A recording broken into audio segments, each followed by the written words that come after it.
And a big thank you to Shehryar Afidi Saab, Chairman of the Parliamentary Committee on Kashmir, for taking this initiative.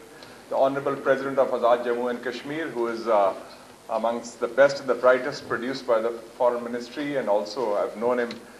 He's an old China hand, he's an old UN hand, he's an India hand, and of course Kashmir is etched in his mind and heart. And it's part of his, I think, strategic DNA, I would say. And of course, Ashraf Jahangir Qazi Saab, I enjoyed reading, sir, your very good op-ed in the news, and you said very clearly that the biggest challenge is to prevent a Kashmir genocide, and we have to take initiatives on that. I'll be very short and focused. I think it's a very good initiative that to observe the International Peace Day, piecing peace together for a shared future of humanity. And thank you, Sabah. You and your NGO have taken a very good initiative. Peace is part of Pakistan's worldview from day one.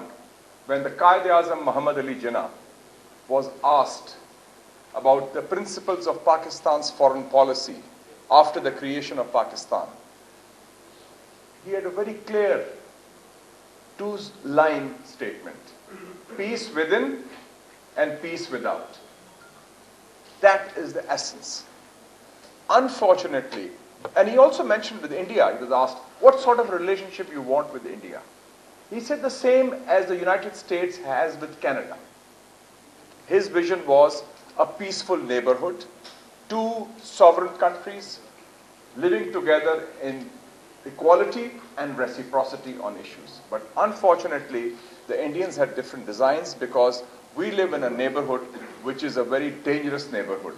India is the only country in the world, I want to repeat that because there are students also sitting there, apart from Israel, which has physically expanded its borders through military conquest, annexation, occupation.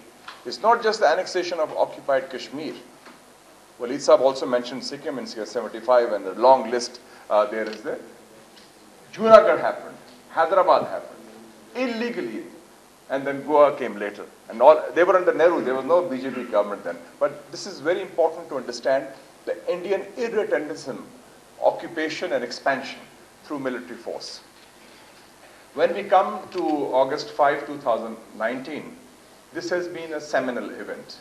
It's been a turning point. And this has had unforeseen consequences for India also. And I think 2-3 important fallout is important. For the first time that I can recall, India has been put on the dock. You mentioned international writers and others. Day before yesterday, 14 American senators, Republicans and Democrats, wrote to President Trump that the US Commission on International Religious Freedom, India should be sanctioned for its treatment of minorities. For the first time. So there has been a sea change, and I've been monitoring the international press. So Modi, for the first time, the BJP for the first time, they have been on the defensive. And the reason is very simple. And I would like to draw your attention that to sum up the Indian state, which is being transformed from what was once, I would say, a fairly vibrant secular democracy into a Hindutva, neo-fascist majoritarian state under Modi. Arundhati Roy wrote an op-ed in the New York Times soon after the annexation of occupied Kashmir by India. That was on 5th August 2019. She wrote this op-ed, and it's in the New York Times. You can see it online on 15th August 2019. And what did she say? She said, in today's India, RSS is the state. And secondly, she said, and I quote from that, an architecture of fascism is being erected in India. And she also mentioned there has not been a single year when India has not been at war with its own people inside India. And we are talking of 17 different insurgencies. Kashmir is a liberation movement. It's not part of India. But those territories which are part of India, they are having their own insurgencies. The Maoists or Nagaland, Mizoram and so forth.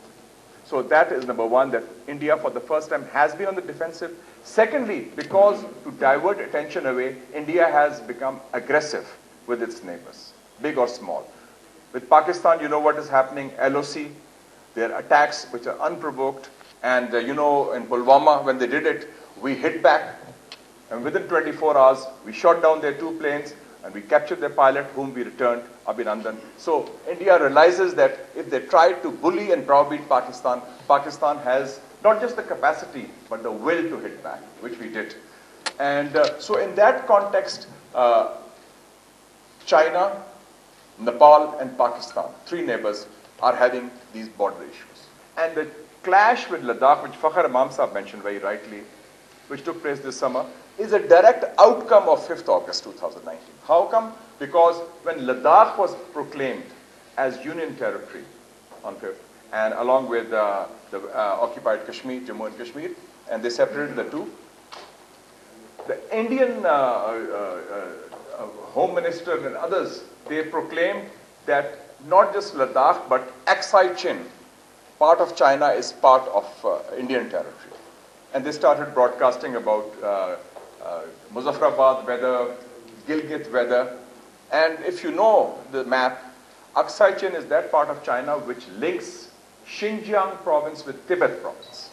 So basically they were talking of breaking up the territorial integrity of China, which is something which Chinese will never ever accept. They will even prepare to go to war for that, because they have gone through this century of humiliation. They will not revert to that. So what happened in Ladakh was that consequence. And then Nepal also changed its map in November 2019, because Indian territory had been, they're showing Nepalese territory also. So you can see that the threat to peace that is emanated emerges from what has happened with Modi's India. And then another element which is there, very important for us, is that there are now 4 parties to the dispute. Of course, the Kashmiri people themselves, on either side of the line of control, and the diaspora, Pakistan, India, and China also. And you can see a very positive change in the Chinese position. They have been reaffirming that Kashmir should be resolved according to UN Security Council resolutions. And the 2 meetings that were held in the UN Security Council, it was our initiative via China. And China took up our cudgels. So it's important that in the Kashmir situation now, scenario, China is an important factor. When we talk of the future, I think that we are very clear. Let us look at Palestine. And that's a dangerous model, because there are 2 similarities. Palestine issue, Kashmir issue, both are left over from history, and we have to ensure that they are resolved according to UN resolutions. But Palestine, we can see a certain surrender taking place, because that is the easy option. You accept there are new realities, Israel is a powerful force, and they need the support of America.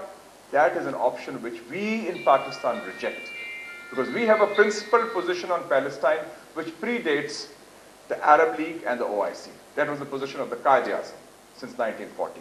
And on Kashmir, we are very clear. We are, and Baithen Gilani Sahib, we should know that, is a nephew of Asya and Radbi Sahaba and others who are there, that for us, this is the missing K in Pakistan, and peace, security, and stability in our region is inextricably intertwined with the resolution of Kashmir. So on this issue, like CPAC, like the nuclear program and Kashmir, there is a broad, across the board, national consensus above party lines that everybody agrees on. And on that, our commitment is firm and unwavering, and inshallah we'll continue with that. And I wish good luck to the Kashmir Committee, good luck to the President of Azad Kashmir, and of course Mr. Ashraf Qazi. I've known he has a powerful voice also with reason, and now he is wielding a powerful pen also to take up the cudgels for the oppressed Kashmiri cause, for which we are all part of the struggle. Thank you very much, ladies and gentlemen.